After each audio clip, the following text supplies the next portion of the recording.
Good morning. We're going to be in God's Word today, Luke chapter 24. We are walking right now on the road to Emmaus. This is how Jesus is going to reveal himself to two of his followers. And so here we are in verse 18. It says, "Then one of those was Cleopas, and answered and said to him, Are you the only stranger in Jerusalem, and have not known the things which happened here in these days?" And so he asked the question, "Why are you guys sad, walking around, the way that you're walking?" And he said to them, "Well, what things?" So they said to him, "The things concerning Jesus of Nazareth, who was a prophet, mighty in deed and word before God and all the people, and how the chief priests and our rulers delivered him to be condemned to death and crucified. But we were hoping that it was he who's going to redeem Israel. Indeed, besides all this, today is the third day since these things happened. And yes, and certain women of our company who arrived at the tomb early astonished us when they did not find his body.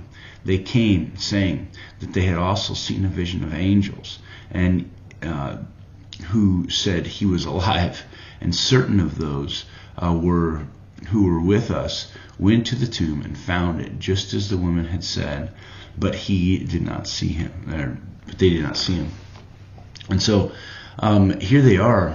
They're walking. They're leaving Jerusalem. They have heard the good news, but they hadn't received it. They didn't even realize that what they were hearing is truth. Now, you got to put yourself in their shoes. What are the odds that somebody raises from the dead? Pretty slim, right? If you heard some of this and you've seen it, first of all, you had to experience the horrors and the atrocities of knowing that the guy that you had put your hope and trust in to be the Messiah had just been put to death.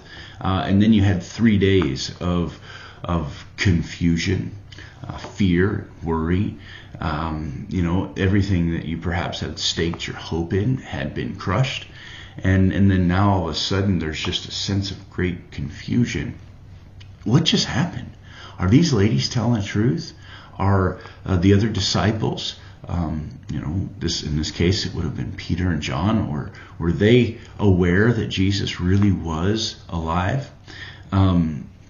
And they heard it from angels, but could you really believe it? Because you yourself didn't see it.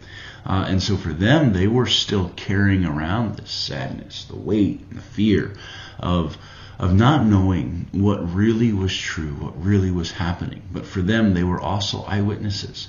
They had to experience the entirety of the whole thing. Without also having seen the risen Lord, there would have been at this point a little bit skeptical. And I think this is where a lot of people land. They're going to be okay with the fact that Jesus lived, the fact that Jesus was something unique and special.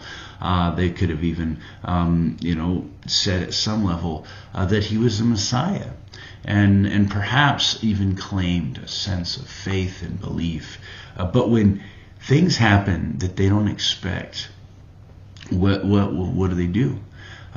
They leave sad. They walk away from the Lord in such a way that they're unaware of his power, and even in this case they're unaware of his presence.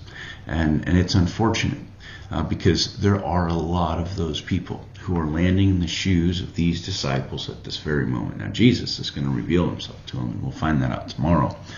But today what we see is that those who had an experience did not believe the resurrection, didn't hold fast to it. Because if he really did raise from the dead, this would have been the most joyous moment in reality of the entirety of their life, and it's about to be.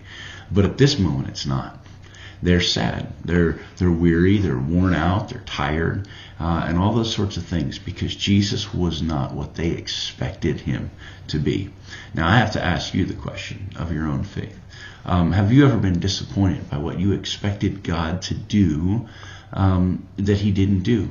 that you had hoped that when you started to make decisions to follow Jesus and to perhaps be a disciple, a learner of his ways, and then all of a sudden something happens that you didn't expect, and you feel as though, oh God, where were you now in this moment?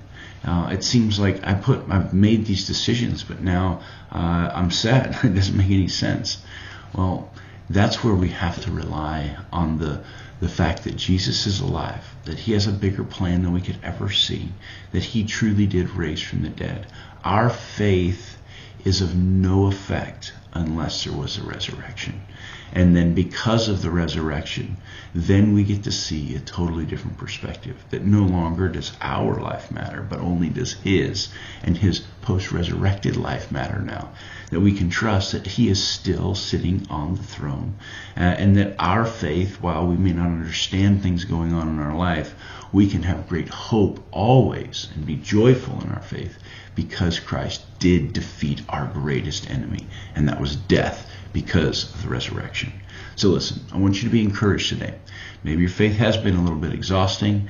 You're unsure of certain things, or maybe you've taken some steps and you're like, God, what are you doing? This doesn't make sense to me.